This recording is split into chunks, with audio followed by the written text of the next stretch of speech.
Welcome back to the Bit by Bit podcast. In today's episode, I speak to Vlad Costea. I'd just finished reading an article Vlad had written for Bitcoin magazine. Buy or DIY, an overview of 7 Bitcoin full node products. I thought it was a great article and really helpful, so I reached out to him. About 10 minutes later, we were recording this episode.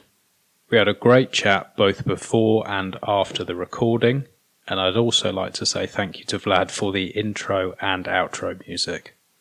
I hope you enjoy.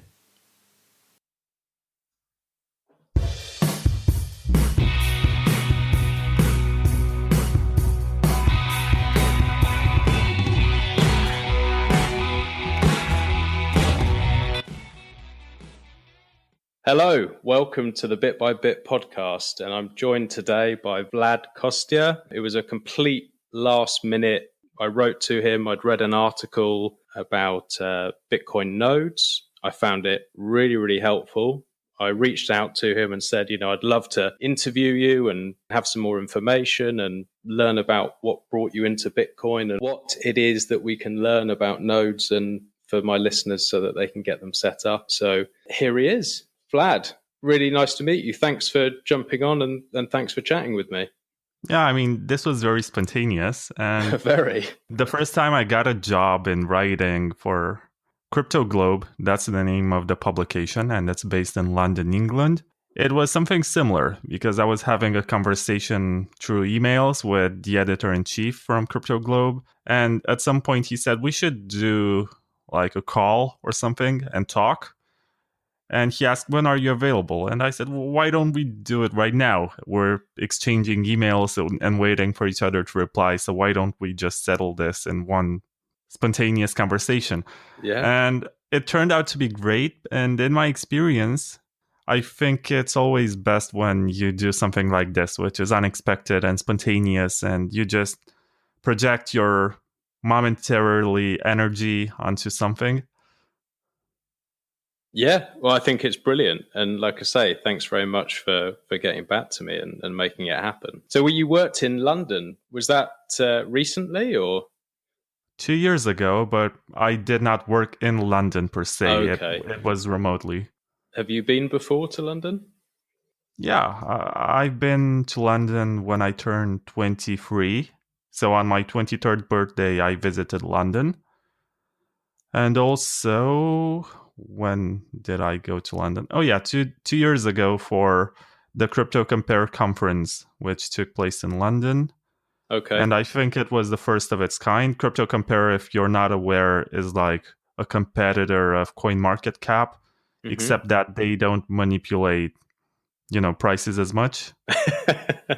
It's all about methodology. And CoinMarketCap has done this once when they removed the South Korean exchanges from their algorithms.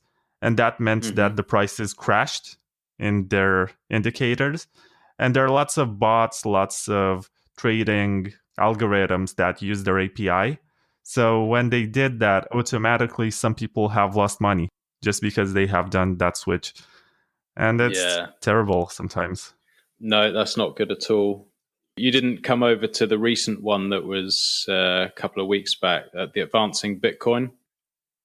No, I didn't go to many conferences. So Advancing Bitcoin, where did it take place? It was in London about a week and a half ago. I didn't actually go to the conference. I went to the BitDevs meetup afterwards, which was really good. But yeah, the conference, it was expensive and, it's a lot of socializing and that kind of stuff. But the BitDevs meetup afterwards, John Newbury was there and a lot of the other devs. And it was actually a really good one. 99% of it went right over the top of my head, but there was definitely some interesting bits in there. Oh, yeah. So you had Andrew Polstra and Andrew Chow of Blockstream and Jimmy Song. Yeah, Jimmy was there. Nicolas Dorier, who is the creator of BTC Pay Server, and Adam Fixer, better known as NoPower73, and he is the architect of Wasabi Wallet and these coin joins that we're using today. Yeah, there was all of them there. I was actually trying to get Nicolas Dorier on. We exchanged a couple of messages, but I'm sure he was very, very busy. Do you know Christian Moss? I mean, I know who he is, but I haven't spoken to him. He said to me, I'll get in touch with Nicolas when he's over to chat about a few things with BTC Pay Server, but I'm hoping to get him on soon. So, yeah, it was awesome. I've started going to the BitDevs meetups because it's just so interesting, and to see what's happening from the people who are actually building is really exciting. What was it that brought you into this space? What was it that initially grabbed your attention? It's always strange when you think about it, because in retrospect, you can make up stories and you can adapt your. Actually, you hear other people's stories and you relate to them, and it just keeps on adding up. And it's actually hard for me to remember what it was specifically, but I've always been somewhat of a geek, and I don't really know how to code. I just know some basics in C++ and Borland Pascal, if anyone still uses that, Mm-hmm. because I did computer science in high school. Okay. But it was just interesting to see this assembly of geeks who work on open source software, which to me didn't make much sense when I first got in, because I come from a background where people like to take credit for whatever they do, and they file patents and they do all sorts of legal protections just to make sure that their work is not going to be copied without them earning some money. And to find a community which actually cares much more about ideas and good ideas being tested and just floating around and being used for new creative ways and just growing like this is just fascinating. And also, I would be a hypocrite if I denied the fact that I did check some price charts and I did see some news articles about the price increase and stuff like that. I think all of us, when we first got into Bitcoin, it was something related to the price, and it was either pure greed and speculation, which I had in part, but also my experience with the inflation of the national currency of Romania. And at the time, it was the first time when I started making money for myself. And I was thinking of ways of saving and ways of possibly investing, because I was not happy with the fact that I basically lose 4% every year just by holding my money. And I would actually be better off holding US dollars. And then I fell into the Bitcoin rabbit hole for various reasons. So What got me into the technical stuff was when I started doing bad trades, and you're on an exchange and you realize that the price is not going up anymore and you're kind of wrecked and you have no idea what's going on, and you ask yourself, what the hell did I get myself into? What is this? Does it stand any chance? Is it ever going to go up again? I think we've all been there. When you first got in, then did you get into all the shitcoinery as well, or was it just straight into Bitcoin? I was also into Ethereum. I liked the idea, and I'm doing a PhD in internet governance. And the idea of decentralizing the internet and creating decentralized applications and all that stuff, which was fancy in 2016 and 2017 and also the first half of 2018, I mean, it fascinated me to some extent. And I kind of believed in it until I realized that there's not much happening and there's a lot more buzz and hype than actual products. Hmm. And when you see something like CryptoKitties basically taking down and clogging the blockchain for a few days, it just makes you realize that all of that marketing was kind of exaggerated. And to the merit of Bitcoin, it does what it says it does. I mean, there are some people who make outrageous claims about it, but it's just digital money, which has found its own ways of remaining decentralized while not compromising with exaggerated expansion for scalability. I feel like that was the important tipping point, because it happened the same with the internet in the 90s, when the vision of Tim Berners-Lee was to have each internet user host their own content on a server. But that proved to be impractical, and we ended up having companies like Amazon and Google and Microsoft having their own server services. And instead of having hardware in our houses, we just access their own stuff and pay rent for them. And I think it's good that Bitcoin did not end up becoming that.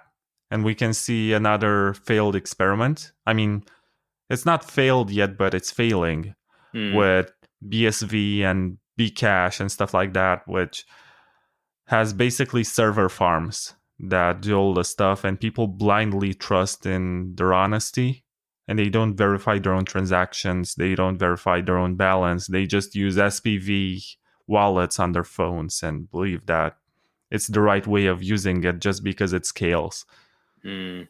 I think it's a lot of misinformation as well, isn't it? I mean, for people who are non-technical, it's hard to know who to trust, and when they're being told, "Oh, it's decentralized and it's this and it's going to be great and it's all the things that it can do and all the marketing hype," it seems appealing. And it's only after spending enough time learning about it that you realize that things like BSV and all these things are just shit. But it's hard for people who are coming in, I think. It's hard to find that sort of the voice of reason.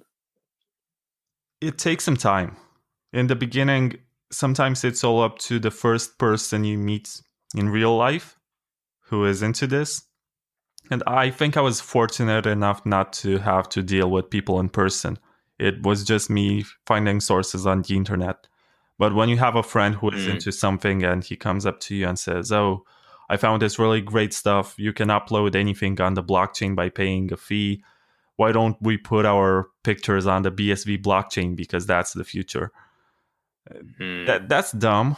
It doesn't make much sense. Yeah, it is. It can be fun when you try it as an experiment. I'm not denying this experimental dimension of it.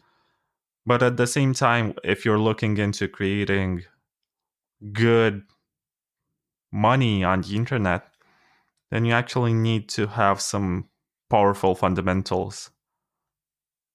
Yeah, and I think that's what's missed by so many people is like Bitcoin is the first cryptocurrency, and it's the only one that is, in my eyes, a currency, and all the rest of it are just sort of random experiments that use the word blockchain. And I think the whole problem is people don't understand money in the first place. And then if they don't understand money, how can they understand why Bitcoin's important? And if they don't value freedom, and they don't understand that, it would be nice to have self-sovereignty and control, then I think they just miss the point of it. They just sort of see it like it's a stock or something like that. Yeah, and also I can tell you that there's a lot of value in having this currency that's universal. And no matter where you are on the planet, one BTC is one BTC. I can tell you that yesterday I tried to order a software that's called Hemingway. And it's useful for writers when your copy is just too complicated and it highlights the phrases that are too long and the words that can be simplified with some kind of easy to understand synonyms. And ideally, if you follow all the guidelines of that software, it's going to make it so easy to read.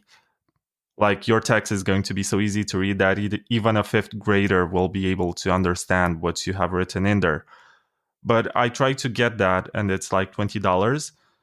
And when I entered, I tried to buy it with my Romanian IP address, and it was charging me $5 VAT just because it identified that I'm in Romania and I have to do that. So I went on a VPN service and I used the United States IP address. And at that point, I refreshed the page and that fee was gone because there is no VAT in the United States. And it's software that you buy online. But I tried to buy it with my credit card credentials, and it was rejected because I don't have an American credit card. So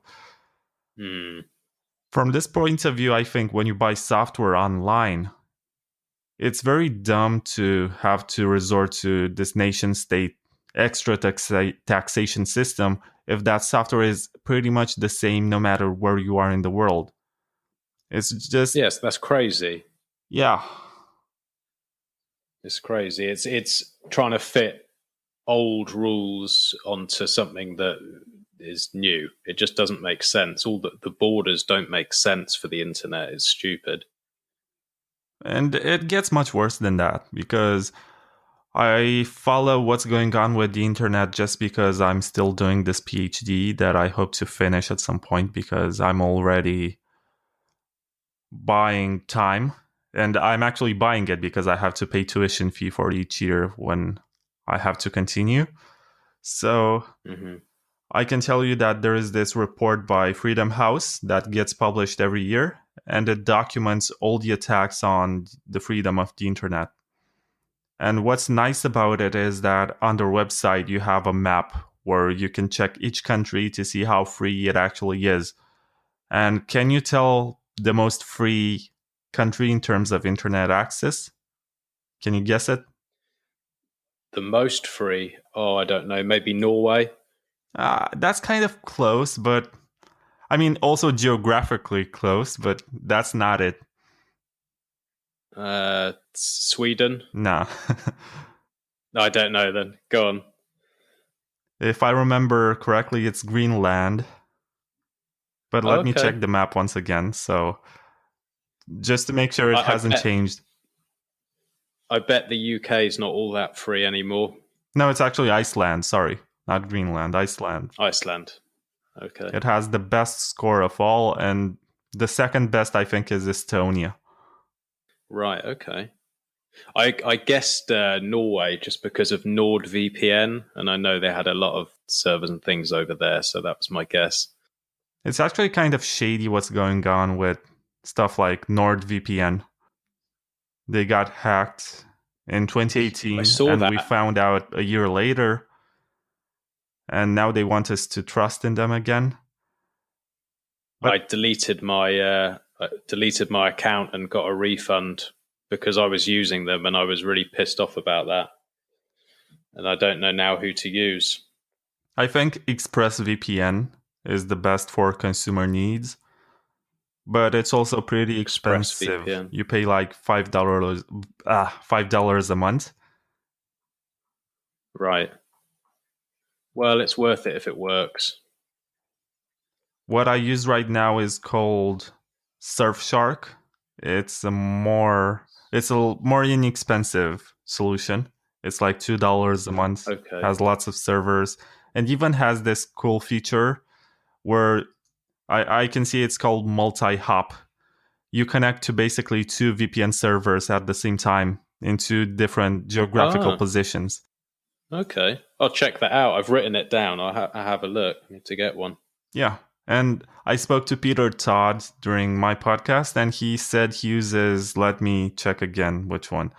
But it's a very private one where you don't sign up with email address or anything. You just get a code that gets generated, and you pay with Bitcoin, and then you can use the service. Right. Oh, that's cool. I don't remember the name, though. It's Hog VPN or something. Hog something. Hog VPN. I have to listen. I haven't yet listened to your podcast. I have to have a listen. Yeah, Peter Todd is like a paranoid genius. When it comes to security, he can just conceive every possible scenario and break it down into risk levels and assess which one is best for each situation. It seems that the Bitcoin space breeds that sort of type of person, the paranoid geniuses who just seem to see things from every angle. It's amazing to be able to ask questions to these sort of people. It's brilliant. Oh, yeah. You should come to Romania in October, by the way. And I'm not sponsored by their conference or anything, but TCConf, so it means Transylvania Crypto Conference. That's where you can meet Peter Todd later this year. Okay. Yeah, awesome. I've never been to Romania, so that sounds like fun. Yeah, there's also a trip on the first day usually. I mean, it happened last year. Okay. There's a trip to a salt mine where you get to see some nice places.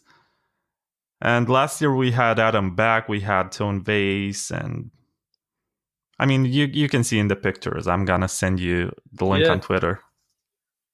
Yeah, awesome. I'll have a look. Tone's over in Vegas at the moment, isn't he? Doing a conference.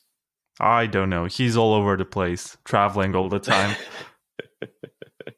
I used to follow and watch all his YouTube videos and things a couple of years ago, and I gave up in the end. I now just stack sats. I've realised that no one knows what they're doing. Oh yeah, it takes so much time to realize that nobody knows what they're saying in terms of price predictions. Yeah, absolutely no clue. I mean, you can tell some indicators and see that there's volume and look at some trends and possibly predict based on psychology and what that Hmm. suggests. But you cannot tell when some random whale decides to sell off their coins and that there's going to be some sort of madness in the space because you don't know who that is, you don't know why it happened. You don't know if there's going to be another sell-off. It just happens and you watch it. And then you see it pump and you have no idea where it comes from. And it's so stressful when you're trying to trade. It's I've got to the nice point now where if we have a drop like we had the other day, I just buy, and then I feel good because I'm like, getting some cheap sats, and I don't worry about it. And then if it pumps, I normally think, I wish I had more, and that's so I don't have to worry about it. I just think long term. I just think it doesn't matter. It doesn't worry me, but at the beginning, it's stressful. Yeah, I remember when I was trading and I was not able to sleep at night. And you wake up all through the night to check, and it's just Yeah, did you do a lot of trading or? I mean, not a lot. And I don't know, maybe I put like $2,000. And I think it's still Yeah. there with long positions because I Right. I was taking profits a lot. And then I bought, I think, at 14K Bitcoin. And it Hmm. never really got to that point. I mean, it did last year, but I didn't sell at that point. I'm just huddling on one exchange. I'm just going to keep it there Yeah. and cash out because it has been cash from the very beginning. I don't want to withdraw. I'll just leave it there. Yeah. I don't know that I would find it easy parting with my sats now. I've come to peace with it. I'm just like, well, they're there for the long run, and I'll just wait. And yeah, I can't be bothered with the trading and all that sort of stuff. But I guess, like you say, it's that learning curve, isn't it? Where you first get in and you just think, I'm going to trade and I'm going to do this and I'm going to do that. And you think you can sort of beat the market, and then you realize, no, we're just along for the ride. Nah, my favorite part about it is when you think you're a genius. Yeah. Oh man, I had it figured out. I predicted the market. I'm a freaking genius and nobody else knows what I know. So next thing you know, I'm going to create some sort of trading seminar and start a whole career out of giving people financial advice. Possibly I can set up my own financial advice firm and handle other people's money. Yeah. Yeah, that's what happened in 2017. There were lots of those, weren't there? Oh yeah, and they ran out of money. Or possibly, I remember speaking to somebody else about this, that some people have no sense of, I don't know how I should call it. They're not grounded enough to understand that it's not going to be like this all the time. So they make no savings. They just spend everything on stuff they don't need just to flash it, like Lambos and expensive houses. And then when they Yeah. go through a rough patch, they realize they cannot sustain that kind of lifestyle which they created for themselves. So they're going to have to sell everything and go back to their former lifestyle. And maybe that they're happy, they got to live as kings for a while. Yeah, you see a lot of that. But that's what creates a lot of greed in this space when you see pictures of people saying, "Oh, I got this Lambo with Bitcoin." And automatically, I think this is basically grounded in the hip hop culture. I think we saw that on MTV. When I was a teenager, I used to watch MTV, and it was huge. Yeah, me And too. you'd see rappers all the time bragging about how much money they made with their new production studio and their new hit songs and stuff like that, and say, oh, cash flows all the time because I'm so smart and I can do it. And part of it Yeah. seems very similar with Bitcoin at some point, especially during bull markets. Oh yeah, for sure. Well, it attracts them in, and then when the price goes down, they all leave, and then the people who are left are actually interested and stick around. But yeah, it definitely attracts a lot of sharks. Yeah. Anyway, you wanted to talk about Bitcoin nodes, right? Yeah, I've been looking for a while, and so this is quite a new podcast, and I've been sort of slowly trying to explain to people why as a money it's better, and as a saving technology and all the rest of it, and we've gone through like holding your own keys and those sort of things, but I am yet to run my own node. I actually had an old laptop and I tried to run one on that and it just died. So I've now spent a bit of time thinking, okay, well, I'll get my own node, and rather than running it on an old laptop, actually get one. And I read through your article, and it was really, really helpful because you had the graph at the bottom and went through all the different options and the pros and cons. So I wanted an expert to explain to my listeners the pros and cons and why people should run them, and what are the trade-offs. And yeah, if you could help and explain, I'd really appreciate it. Okay, so in the introduction, I just have to say that I'm not an expert as you presented me, but I know some stuff. Everyone says that in this space. Everyone's very, very humble, but no, they're not.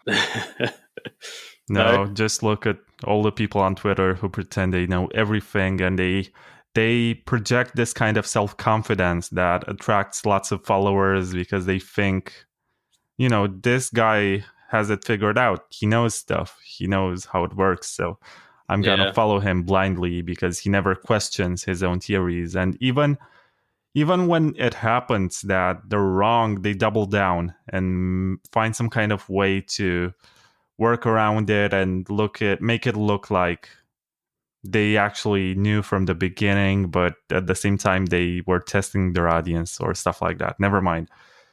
But when it comes to big nodes, egos, because that's what we should be discussing, I think their main purpose is privacy. And it's all about your own sovereignty in terms of finances. And it's also the only way in which you know that you own your own Bitcoin.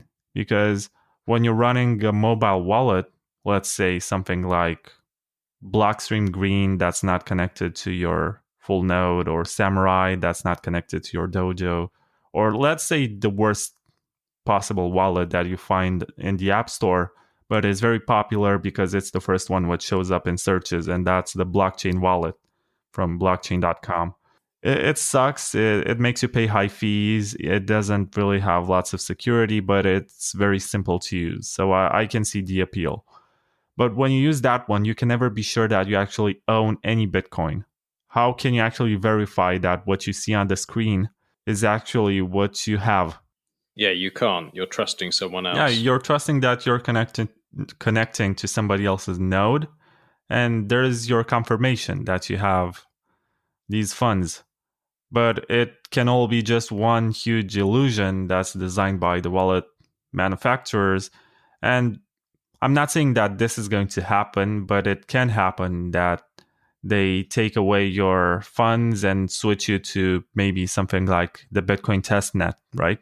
So they steal your Bitcoins, and then they show you that you still have a balance, but it's either an illusion that's generated on their wallet to make you feel good about it, or it's on the testnet and you're not going to be able to do anything with it. But when you run a node, you know that whatever amount of Bitcoin you have is yours, and you can verify it by yourself. You don't have to trust somebody else. And the node is kind of a pompous term for just downloading the the official Bitcoin Core client. And you said you struggle to do it on your laptop. I mean, an old laptop that you possibly don't use anymore. But when I use a node, most of the times it's on my daily use computer. I just downloaded Bitcoin Core and use an external hard drive for it because it takes a lot of disk space, and I don't want to possibly realize that I don't have enough disk space on my computer and or mix the files from Bitcoin Core with my regular files or something else. And I just bought this external hard drive, an SSD of 1 gigabyte. That's like $100, I think. Yeah. And I downloaded Bitcoin Core on it. I allowed it to sync, and it took me, I think, 3 or 4 days on this computer because SSDs are very fast, and I just let it run day and night, and in 3 days it was done. I think now it's gonna take you longer because the blockchain keeps on expanding and getting bigger. What is it? It's about 200 and something gigabytes or something like that, isn't it? I think it's 300 right now. Oh, is it? Okay. So if you get the 256 gigabyte hard drive, it's not going to be large enough to store the whole information, the whole transaction history. But you can still run a pruned node. So you can also do that to have like 5 gigabytes of data at one time. And when new data gets added, the old one gets deleted. That's always an option if you don't have much block space. And you know, it's useful. And it's still better than nothing. But if you want to be sure about everything and you want to have the entire history of transactions and verify, then you just get Bitcoin Core on your computer. Now, if you want to get another device that also does Lightning Network and stuff like BTC Pay Server, and you can install all sorts of fancy Lightning applications on it. And you can run it over Tor, a lot of them, and all that sort of stuff as well, can't you? Because the software itself is designed to have the Tor protocol on it. Not that you cannot do that on your own computer. And there are some Linux distributions that allow you to run Tor natively. But that's impractical if you use your computer for other applications. Like, I do a lot of audio and video editing, and I'm not going to have the same software on a Linux distribution. So I have to rely on Windows or Mac for that. The other thing is, for a lot of people, so I think certainly the people who listen to this podcast, they're less technical. Most of them have just really got in the last year or 6 months. And I think almost having this separate device is quite a nice way for them to get into it if they're not so technical, because the one that I looked at on there, I liked the look of the Noddle and the My Node. Those two both seemed like they were quite a nice rounded product, and having it, I think almost having it separate and having all the applications on there, it looks a lot more simple. Some of the stuff where people have to go in and use command line and stuff like that, I think for most people, certainly for me, it's quite daunting. I don't think you have to use command line. And I'm actually thinking right now of doing some sort of video tutorial. I'm gonna get a Raspberry Pi, a new one, out of the box, and possibly record the whole process of installing it and running it. And you just have to download a ROM burning software on your computer on Windows or Mac. And you basically burn the operating system, which also happens to be a dashboard in the case of some nodes. And I think my node BTC allows you to download their software and run it, even if you don't buy their hardware. So you just get that one, you burn it on an SD card, and you just put your SD card in the Raspberry Pi, and that's it. All you need from that point on is a mouse and a keyboard and a screen. And for a screen, you don't really need to buy that. It's not expensive, but it still costs some money. It's like $80 for the touch screen for the Raspberry Pi. And the Raspberry Blitz project, that is one of the most popular for running your node on the Raspberry Pi, actually relies on that screen. But you don't have to get it. You get an HDMI cable. The Raspberry Pi has an HDMI connection. So you connect it to your television or to anything that can actually, any kind of screen that has an HDMI connection. And you just need a keyboard and a mouse. It's all visual. It has been made so simple. Right now, you don't need to type any kind of code unless you want to change some very specific and advanced features. And even if you don't use any Node software and you have a Raspberry Pi, you buy like a 16 gigabyte SD card, you burn, I think, Ubuntu or some other form of Linux distribution on it. And if you have Ubuntu, you can just download Bitcoin Core. And you go on the Bitcoin Core website, you download the client, you make sure that you download it to the hard drive that you connect because you're going to need a lot of space. And you just get the applications by yourself. You don't have to trust that some other third party has created for you the perfect bundle that's presented in the form of a dashboard. And you don't have to believe that they're benevolent and they're going to serve you the best of services. That's never going to steal your bitcoins. And I'm not saying that Casa or Nodal or MyNode BTC or any of the other solutions are going to do this, because they're trying to establish themselves as honest businesses on the market. But if you don't trust anyone and you want to do it all by yourself, you can do all this verification and you can just get the software from the original source by yourself. It doesn't even take a lot of knowledge in terms of coding. So basically just running one of these with Ubuntu and then downloading each bit that you want. You're saying it's not as difficult as it may seem, really. I mean, maybe 2 or 3 years ago, you needed to be technical for Lightning. But now you can get the Lightning Labs client. I think C Lightning is a bit more complicated. Some people say it's very elegant if you know what you're doing, because you can build your own stack of applications. And it's kind of nice. And I know that Shift Crypto uses it for their Bitbox node. But other than that, you're just fine with Lightning Labs because most applications are developed on it. You get Ride the Lightning, and Ride the Lightning is a very nice wallet. And what else do you get? All sorts of nice applications that are useful for Lightning. And if you don't plan to use Lightning, I don't think you need to buy another device, like a computer that's going to run a node all the time.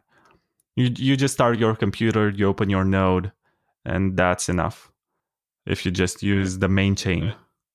But if you want to use Lightning, you're going to need to be connected all the time so you can route transactions and keep the channels open. Because some people can set their channels to close if they don't have a connection for a certain amount of time. So let's say you go on vacation for a week, and then you come back home and you're going to see that all of your channels have been closed. And it's no big deal because you can open them again and you get your Bitcoins back as liquidity. But it still costs you some money because each channel that you open is an on-chain, a main chain transaction. So you're going to have to pay the transaction fee for it to get open. For closing those channels down, you mean, or to reopen them? You pay when they open. Also when they Yes, close, okay. yeah, you're right. Yeah. So it's trade-offs, I guess, is the thing. Well, I'm going to give it a go. When we started this call, I was like, right, I want to do MyNode, but now you're making me think I want to try with maybe try and build something myself and just give it a go. And if I get stuck, I might have to ask you. If you get stuck, you can try MyNode. I think it's better to learn and experiment by yourself. Just take small steps. Yeah. If you want to start with MyNode, I think that's fine. Don't put large amounts of BTC on it. Just play with it. See how you open the channel. Also, make sure that you do port forwarding on your router. I remember when I got a Casa node a year ago. It was more than a year ago. But I got it and it did not work for Lightning, and I didn't know why. And it was because I did not set port forwarding on my router. And their support is good in terms of tech support when you contact them, but their documentation for step-by-step setting up kind of sucks. Right, okay. I hope they improved in the meantime.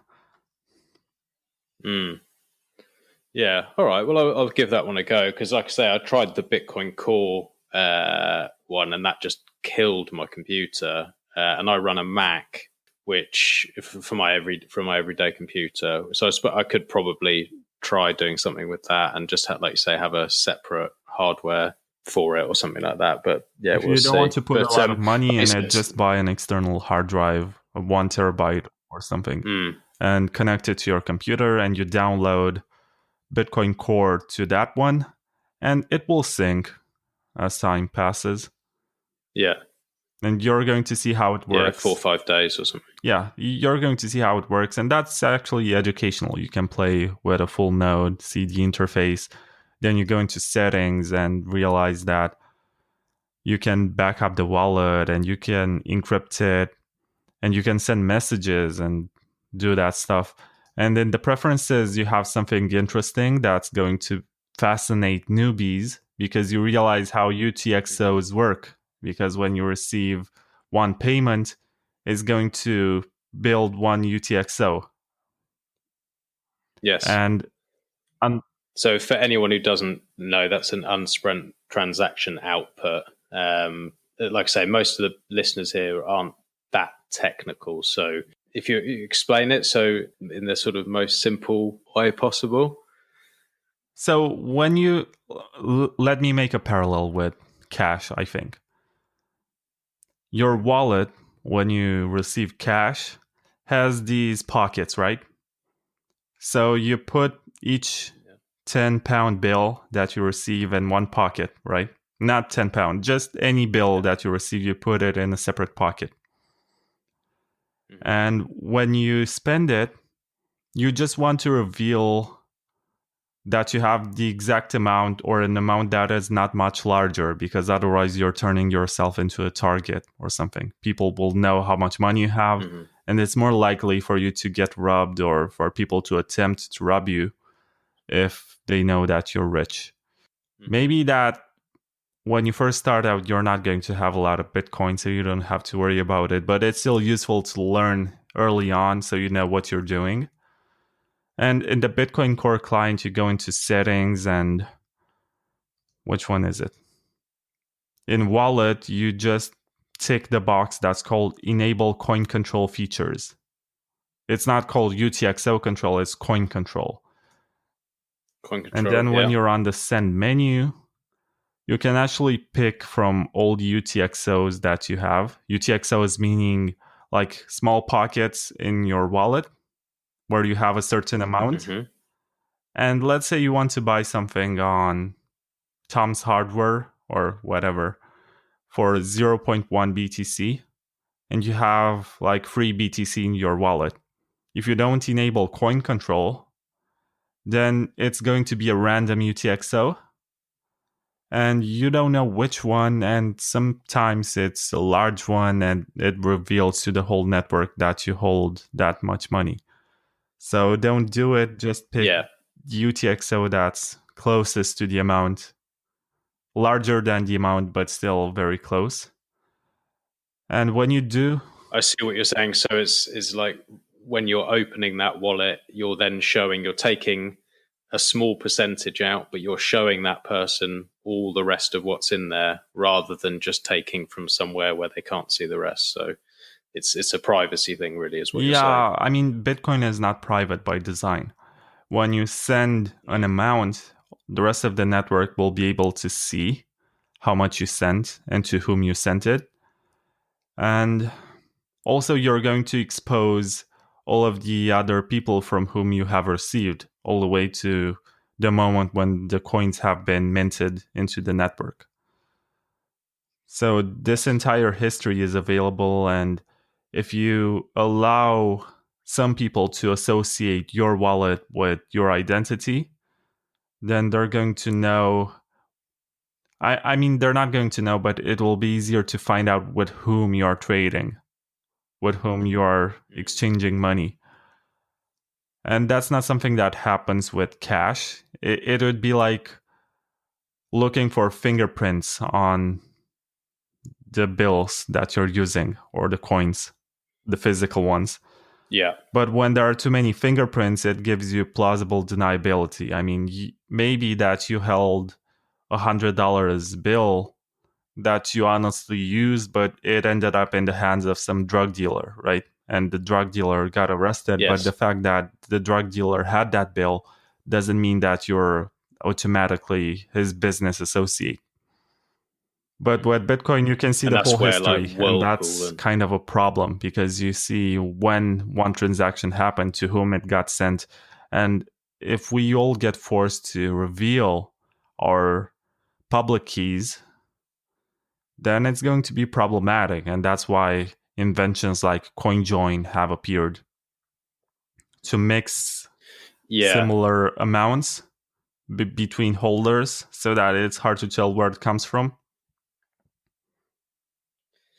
Yeah, so I think the ideal is then, like you say, to run a node and then have that coin selection, and when you send something out, send it through a coin join before it leaves you, or as a intermediate step, maybe is probably the perfect way, isn't it? Well, that depends, and sometimes it's a good idea to do coin joins, but at the same time, if you're the only person doing coin joins, then it's going to be obvious that it's actually you doing it. Mm-hmm. When you're in a crowd of people wearing a red shirt and everyone else is wearing green, you will be the easiest to identify. So sometimes it's good to do just whatever everyone else does to gain more privacy, because otherwise you stand out. So if only a small percentage of people do coin joins, it doesn't help much with privacy, because it will be easier to tell who these people are, because they basically said, yes, I do coin joins. But if everyone does coin joins, then it's going to become fungible and it will be very hard to track anything. I know for a fact that Wasabi Wallet and Samurai give headaches to Chainalysis and other blockchain intelligence companies. Good. They're still not perfect and they're still working to improve. But it's there, and we have some sort of privacy tool. And even if it's not 100% private and it doesn't make the coins fungible, to average users, it's difficult to do the kind of analysis that Chainalysis does. So it's still better than nothing. It depends on your threat model and from whom you want to gain privacy, because absolute privacy, you are not going to have that with VPN or Tor, or I think you can have it with Monero if you know what you're doing, but other than that, there's always like a trade-off. And also there's this privacy coin called Zcash, which has very good cryptography for privacy, but nobody uses it. ZK Snarks. Nobody really uses it. There's a small number of network participants who benefit from privacy, and the rest of the users just bought into the privacy coin marketing, and they think that any transaction that they're sending is private. Well, it's actually not. So whereas Monero, like you said, is that ring signatures they use on Monero, but from what I understand, because I was really interested in Monero originally, and then the reason I've stopped being interested was because, as far as I can tell, you can't verify how much supply there is, which for me then kind of not defeats the purpose, but that's one of the things that's so interesting with Bitcoin. So it's but privacy is the only, or for me, like, privacy is the one thing when I look at Bitcoin, I go, okay, that's something where obviously it's being improved and it's going to take time, but it's the only real concern, like, as far as I see it. Whereas like Monero, like you say, is much more private. yeah, I mean, so you are presenting this argument about sound money and the value actually of this private money. If it's private money, it should not, have all of these financial fundamentals because you don't really care. You just want to send money that has this value right now to somebody else. And there's no point in holding it over a long time because your purpose is to just send confidential and private transactions. So the monetary policy of Monero, I think, is inflationary by default, and it has no hard cap in terms of how many coins can be created. It's just about the privacy. It's not about becoming some sort of reserve currency. If you can just switch in and then switch straight out, I guess it doesn't matter as long as there's no massive fluctuations in the time you're transacting, I guess. Yeah, I mean, some people are thinking of side chains right now and moving your Bitcoin from the main chain to a side chain where you can get some privacy and then moving out. And you can do that right now with Liquid by Blockstream, which has confidential transactions. And you move your coins there and then get out, and you're going to have a better anonymity set. Actually, it's a lot better to trade on Liquid if you want to retain your privacy, because each transaction has confidential transactions by default. And also with Lightning, because it's fast, it's private. I think the main feature of the Lightning network is not small fees. It was presented as such. And with people with whom I've talked about Lightning, they said it's not going to be inexpensive for a long time. And at some point, it's going to cost because there are operation costs involved in keeping your node up all the time and running services and providing liquidity for channels. There's a risk involved in that. You have companies like Bitrefill that have Lightning channels that keep like 1 BTC, so that when you do 1 BTC transactions, it's going to be routed by them and they're going to charge a small fee. I mean, And they carry the they risk. do carry the risk if Lightning goes bust, because it's not like Bitcoin to have been around for 11 plus years and receive the same kind of scrutiny. It's still young and fresh, and there is some risk involved. If somebody finds ways to, I don't know what they can do more specifically, but they can arbitrarily play with your channels, I guess, or hack you to steal some coins. I don't know. The threat model is kind of different from BTC, the main chain. Yeah, it's like a hot wallet when you've got funds in Lightning, really, isn't it? Oh yeah, it's a hot wallet all the time. I haven't really played around with it. I've sent a couple of transactions and that's it. I haven't played around with it too much, but it seems promising. It seems promising from my non-technical understanding. It seems very promising. When I was at Bitcoin Magazine, I wrote an article which was in response for COPPA, COPPA, some sort of policy for YouTubers that said that if content is also appealing to children, then it cannot be monetized. And for a while, it was a very big concern. People were not sure if they will still be able to monetize their content if, for example, they review video games or toys or write songs that are possibly appealing to children. And the idea that my editor at the time, Christy, presented was, how can we do this with Bitcoin? And if you use custodial services for Lightning, it's actually a lot better than Patreon and PayPal and all of that. It's all very simple. You download one application and you don't have to set up a channel at first. If you just want to experiment and use it for the first time, you can use something like Tip&Me, which is still operational. And at the time, Bottle Pay was all the rage, and people were tipping with it all the time. And it had this very nice interface, like a dashboard, where you could sign up with your social media accounts And from each account, you could receive payments in Satoshis over Lightning. It was very nice and convenient. And if somebody manages to do that by bypassing all these crazy AML laws, then it's going to be huge.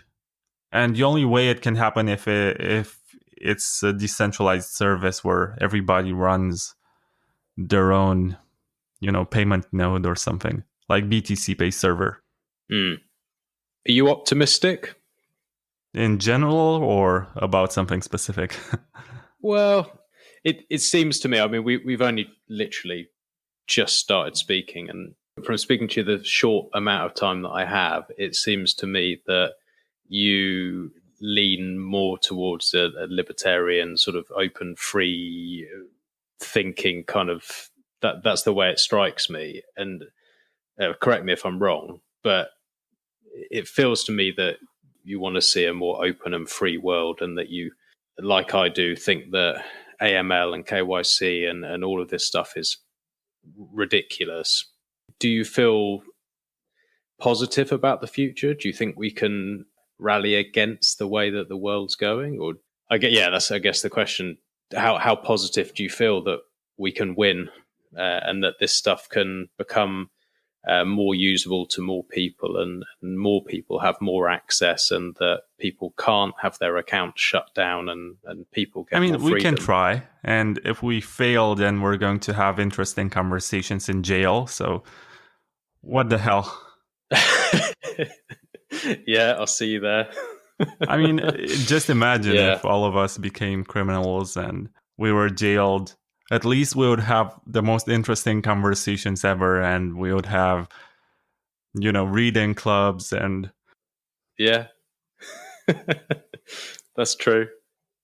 I don't know if I'm optimistic. I tend to be quite pessimistic when I see what governments like China are doing.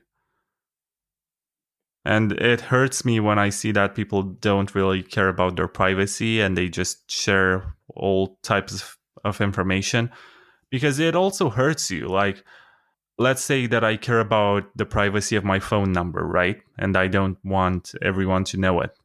But I have a friend who has my number in his agenda, and he signs up to some sort of service. He downloads an application on Android, and it asks for the phone book for the whole numbers to get stored on their servers. And he says, yeah, I agree. He ticks the box, clicks the button, and they're going to have my phone number.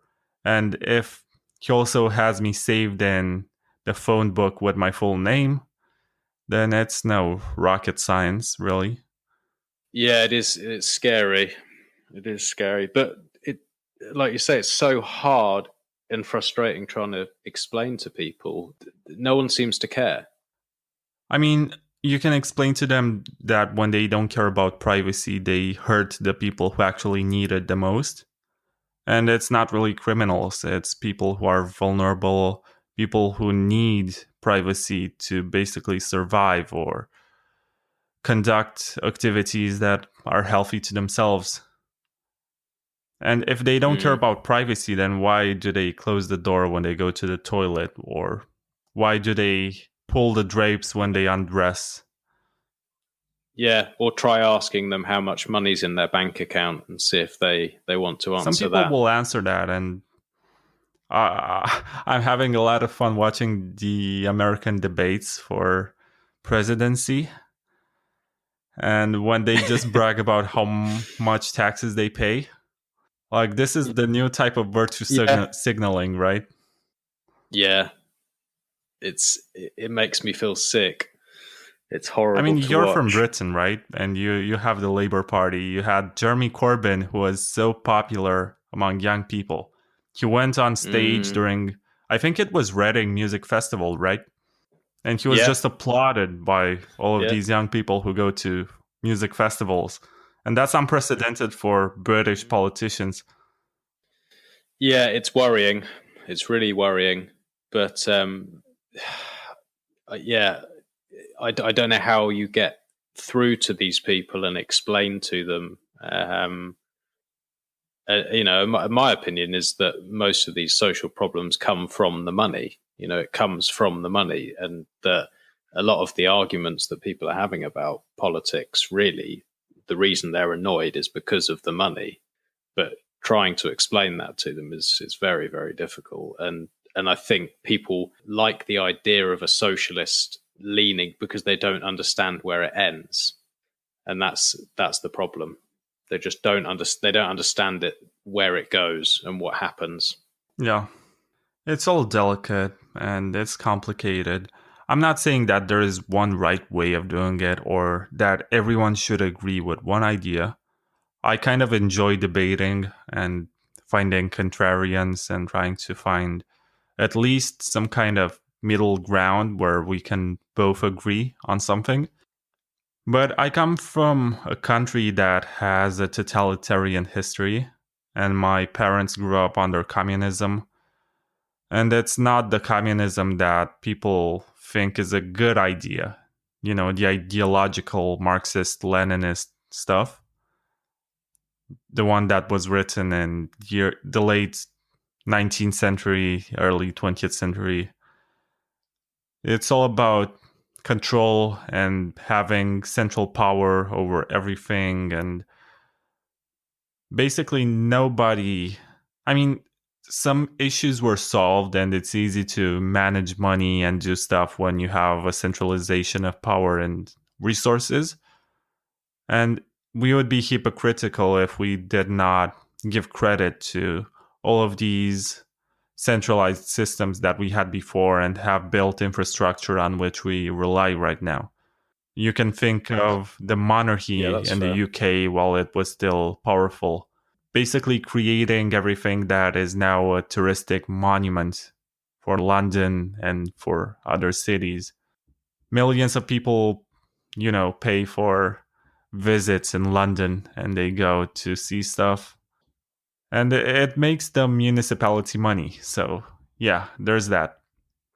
I suppose a lot of the roads and a lot of railroads and possibly the metro system, I think you call it the tube, was also created Yeah. in times that were not as democratic as today. And people were not as free, and there was a greater wealth inequality and stuff like that. But it doesn't mean that we have to hang on to that past and, you know, prevent No, ourselves from I mean, enjoying would freedom. you say that from where you've been brought up and from the stories you've been told from your parents and from society that you live in, is that something that has sort of pushed you more into this space and made you care more about freedom and think more about it than most, do you think? Or is this something you've just think you were always drawn to? It's hard to tell, when you're educated by parents who tell you all the time that communism was terrible and they have wasted their first 25, I think, 25, 26. My father was 26 when the revolution happened in 1989.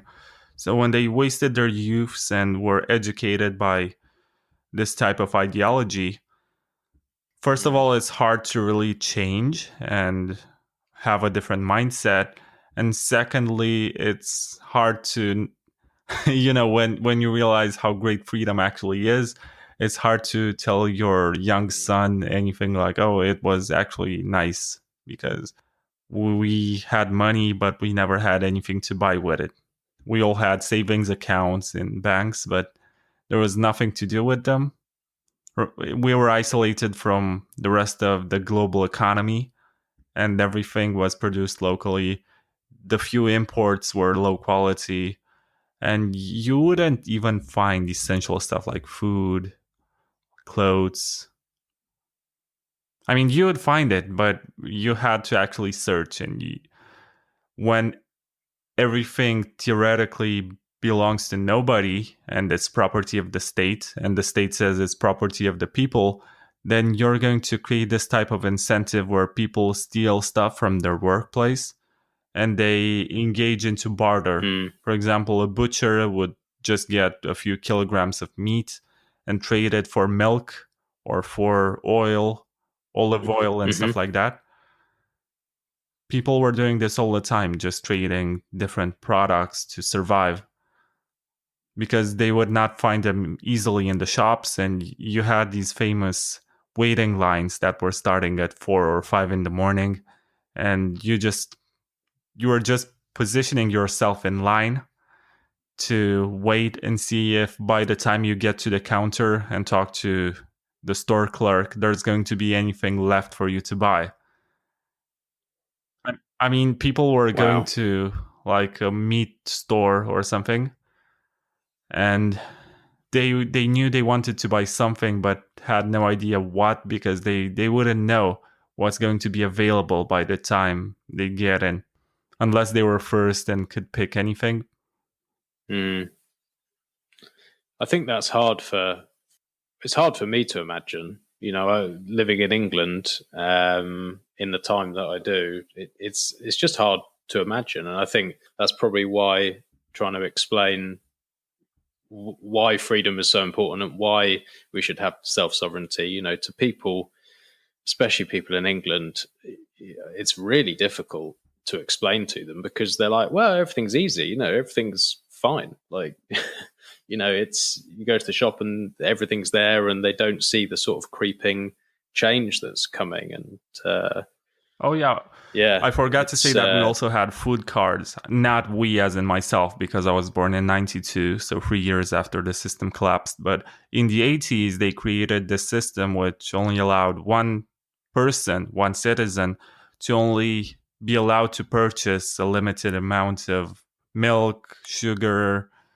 you know, all that kind of food. You had like a monthly ratio of food, also gas. If you wanted to go on holiday with your car, then you had to save a lot of gas in your tank.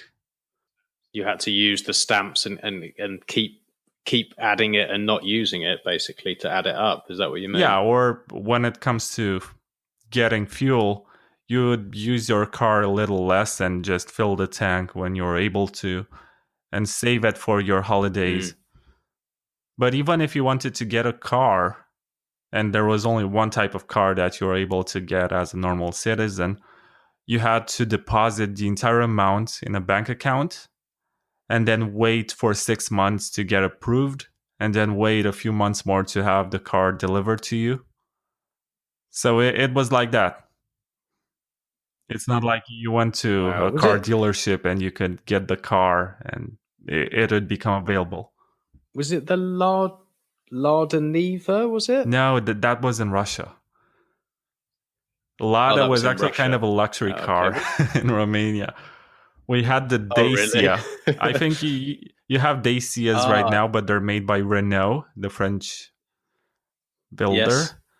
But at the first models of the Dacia were released in the 70s and based on a model of Renault from the 50s. And for like 30 years, they had the same prototype, just changed a bit the design.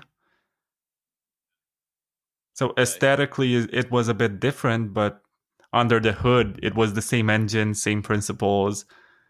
You could exchange parts from one car to the other. It was kind of interesting, really, because it was all cheap in terms of buying parts and making repairs.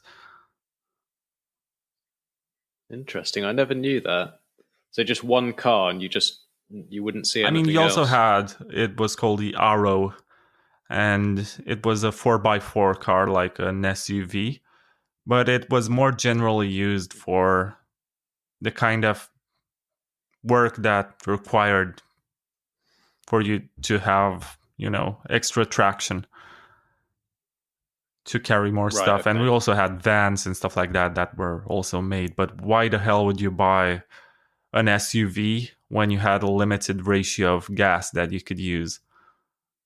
If you're a regular person, you wanted to buy the more economic car that was consuming the least amount of gas, so you get the job done. Yeah. I mean, it's crazy. We even had electricity shut down sometimes randomly just because they wanted to save. Or during winter, they would only allow you to take hot showers during established hours, like for 2 or 3 hours a day, you had hot water for shower. But other than that, So sounds like Big Brother it to me. was. So it was a lot like 1984. And people who were able to read George Orwell while still under the regime were kind of frightened, because I don't think we had that telescreen dimension that's described by Orwell, where you have a device which follows you in your house all the time. But the phone calls were listened to, and out of, I guess, in an assembly of 10 people, at least one was collaborating with the secret police and giving reports every month about everybody. So if you existed, there was a report about you somewhere. And people... So your neighbors or whoever, you never knew who would No. talk. I mean, even your parents could be collaborators. It wasn't like you really had a choice sometimes. They would just tell you, you're going to give me this information about that person. And even if you did nothing wrong, they would still have a file on you, because they wanted to keep track on how you're doing. And this was before the internet. Now it's a lot easier to collect information about everybody. Yeah. But yeah, they had files. And after 1989, when it collapsed, you could go to the headquarters of the former secret police and request for your file to get released so you can read it. And there's still a huge archive of files that you can consult, mostly because nowadays we have politicians that were also maybe in their 20s or 30s during the old regime. And we have these ethical norms and sometimes laws that don't allow you to work in certain jobs if you held a position in the former security service. I think if you want to work for the government today, you have to basically declare on a piece of paper that you have never collaborated with the secret police and you don't have a past activity in that. I remember trying to get a job with the government, and I had to still sign that paper, even though I was born 3 years after the regime collapsed. Right. That's strange. Oh, that bit you just said about, was it one in two people would be reporting? That's just 1 in sent 10, shivers not down 1 my in 2. spine. Sorry, 1 in 10. Oh wow. Well, even so, that's made me feel all weird, because, like you said, in 1984, there was a bit that creeped me out where the children would report on their parents, and that really creeped me out. We had that too. If it's so 1 in 10, sometimes teachers would ask you at school, have you noticed anything suspicious about your parents? Are they listening to Radio Free Europe or the Voice of America? Because these were two radio stations being broadcast from the other side of the Berlin Wall. Usually, I think they were broadcasting from Western Berlin or the United States of America. And these two radio stations were actually financed by the CIA. And they were trying to spread American propaganda and, spread FUD about communism and say how the system will collapse and stuff like that. And if you were listening to that, you're automatically an enemy of the state. You would go to jail or forced labor. Wow. Usually forced labor, because the regime needed lots of labor for various projects. So they would find a way to make use of your existence. Wow. Well, I think if no one has listened until now, there is the reason to listen. Privacy matters, and keeping control matters, and that's what happens if you don't. And that's the warning. And I know you said you're pessimistic, but I really hope that we can change things, because it feels to me that's the way things are sliding slowly but surely, and scares the hell out of me. It really does. I mean, the only way societies can actually work at scale is if you allow people to have the largest amount of liberties. And you apply some principles that, unless you're hurting somebody else, you should not be a criminal, right? if you're just in a position where you do stuff, and for example, let's say that I play guitar, right? So I play guitar as long as I don't bother my neighbors. Why would they care about the fact that I play guitar and guitar is against the official ideology of the party, you know? Or maybe that there are some songs that are allowed to be played and some other are banned. And why the hell do they care as long as I play them for myself? Yeah. It just makes so much sense. But that libertarian way of thinking of, like you say, if it's not hurting someone, if you're not hurting someone else or doing something that's going to affect their life in a negative way, then it doesn't matter. It just seems logical that that's the way I hope that things will go, and that people try and interfere and stop people living their lives for no reason just seems crazy. I just don't understand it. Like you say, responsibility is very hard, and a lot of people don't just want to take it. It's a lot easier to have somebody else to blame, or to allow somebody else to do stuff for you so you can blame them, but they're not going to care. They take your money, they take your liberty, and they will have a great life that they enjoy, and they're going to have power over you. And you can just, console yourself with this idea that you don't have to do stuff and others will do it for you. But you are never free when somebody else does stuff for you, unless you pay for it. And when you pay for it and you get a service, I guess that's fine. But governments don't really work like that. They're not accountable with the money that you pay to them through taxes. They don't have any sort of mechanism that ensures that they keep on the right path. I mean, you go voting, right? But at the end of the day, no, I don't. I vote all the time. I actually don't. Every time I get the chance, I vote. And I vote with the guy or the person who can guarantee the largest amount of liberties for myself. And possibly, if I get this luxury, I vote for whoever promises to reduce my taxes or has a good record, Having a good record against, or in terms of corruption, is actually rare in this country. So I go vote, right? But how much can one person that I vote actually change when he or she gets into office? Because there's this bureaucratic system that gets established around one office, and they're going to be around no matter how many people switch that office. I think on Wall Street it's called the revolving door or something. People come and go, but there are still some people who work there until they get retired. And sometimes they got hired there by political criteria, and somebody put them into that office for whatever reason, and they cannot be fired, even if you think they are incompetent. Unless they commit some kind of high treason or something, they're just going to be there.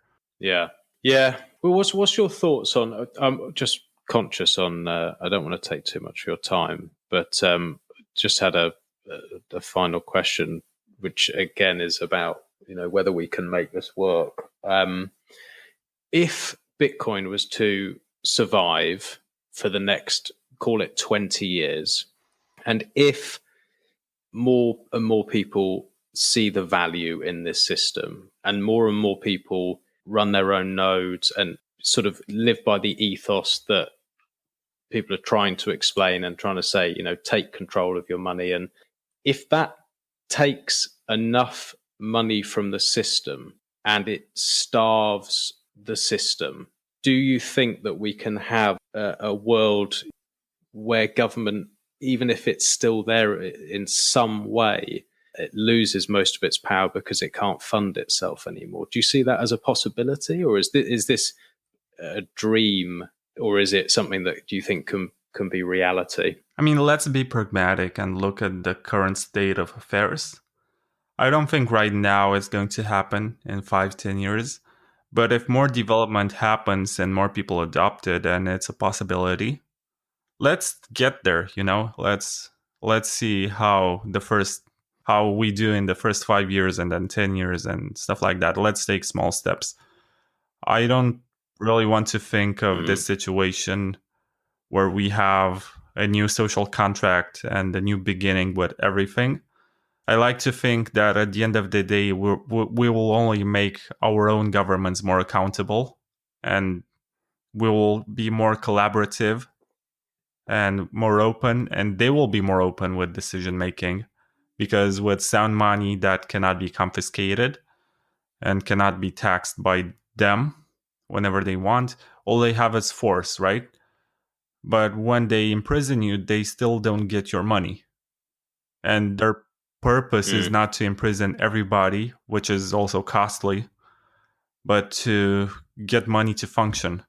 So they will have to be very efficient, and they will have to basically justify their existence. They will become a service that needs to exist. Like, maybe not a business, because that's a bad comparison, but still, if this becomes more accountability. And Peter Todd, when he was on my podcast, he said that to him, even the fact that PayPal bans less people because of Bitcoin, that's still an improvement. That's still a way in which it has made the world a better place, and more free speech has been allowed to exist.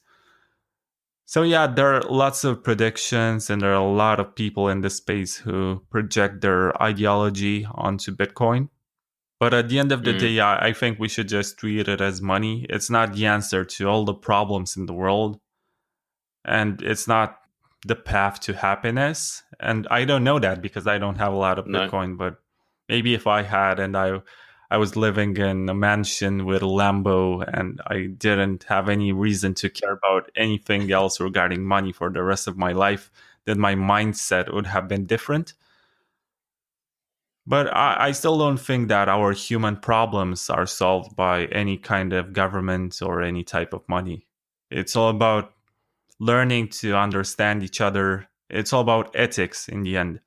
And the way we project ourselves in relation to everybody else. And sometimes I feel like this sense of self-importance that some Bitcoiners have is not really helpful in the long term. Maybe that they draw more people into Bitcoin, and there's going to be a growth in terms of adoption because of their attitude, but it will not really help because we still have, the communists of the world and the Keynesians and those who spend times in libraries reading Marx and thinking in practical terms how they can bring it to the masses. And I still believe that Bitcoin is not really capitalistic at its core because it's open source, anyone can share it. There is a lot of left-wing stuff into it in terms of how it works, if we define left-wing and right-wing according to current criteria, because I think it's kind of classically liberal, and not liberal as in, United States Social Democrats. Yeah. No, I can get on board with that. I think that maybe it gets oversold in some ways, but like you say, if we can just use it as the money, and I think it is a better money, and I think it gives people more sovereignty and more freedom, and in my mind, that's good, and I'm sure in yours as well. Otherwise, you wouldn't be here. And yeah, we just keep plodding on, just keep doing what we're doing, I guess. But Vlad, I want to say thank you very much for coming on. We had a wide-ranging topics there, but it was really good to hear about the nodes, and to hear your thoughts on Bitcoin and everything else, and really nice to meet you. For my listeners, if you could just tell them where to find you, and also where to find your podcast. I'm going to have a listen to your one with Peter Todd as well. That sounds really good. If you tell them where to find you, that would be great. So you can find me on Twitter at TheVladCostea. I guess that's kind of long, but my name is Vlad Costea. That's how you pronounce it, but Costea or whatever, however you Westerners say it, I don't care. Yeah. Costea, is that right? Okay, and all right. I'll link that in the show notes. My podcast is called Bitcoin Takeover, and Right now, season 4 is about hardware wallets and cold storage and basically how you secure your Bitcoins. And I was able Brilliant. to, Okay, that's yeah, I definitely was able something. to amass very interesting and important guests. I had the creators of the Bitbox, and one of them is also a Yes. Bitcoin Core developer, Jonas Schnelly. And I've also had the creator of the Ledger, and I've also Hmm. had the creator of the Trezor earlier this week. And I've also had Peter Todd, who is a former Bitcoin Core developer, and right now he just freelances with various cryptography projects. And he is one of the Fantastic. biggest critics of hardware wallets. So if you listen to this business point of view and the company is just explaining why their products are great, you also listen to him and understand that there are trade-offs, and he doesn't use hardware wallets and relies on some sort of setup that possibly is inaccessible to average users, but it's still useful to know that there is no perfect way, and possibly that's the biggest roadblock that we have right now in terms of adoption, that average people who are not technical, who only know how to use a computer in terms of pressing one button and then using their computer mouse, will not be able to Mm. onboard unless there's something very simplified for themselves. But at the same time, that kind of defeats the purpose because they are not able to verify anything and they trust a third party. So yeah, I guess we all trust unless we code and unless we verify the Bitcoin Core repository ourselves. We all trust that it's all good stuff in there.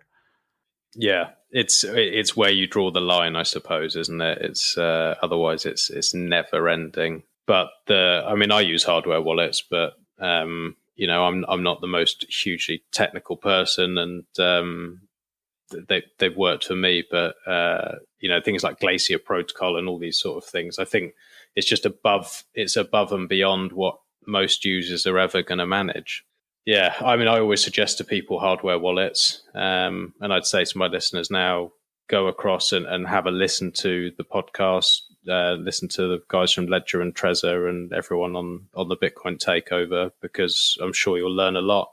It's definitely one of the most important things is holding your own keys, and as far as I see it, is for most people it seems like the best way. I don't know if you agree with that, but that's how it seems to I me mean, anyway. it's a lot better than holding your coins on exchanges, which I still do on one exchange, but whatever. I'm taking a risk there.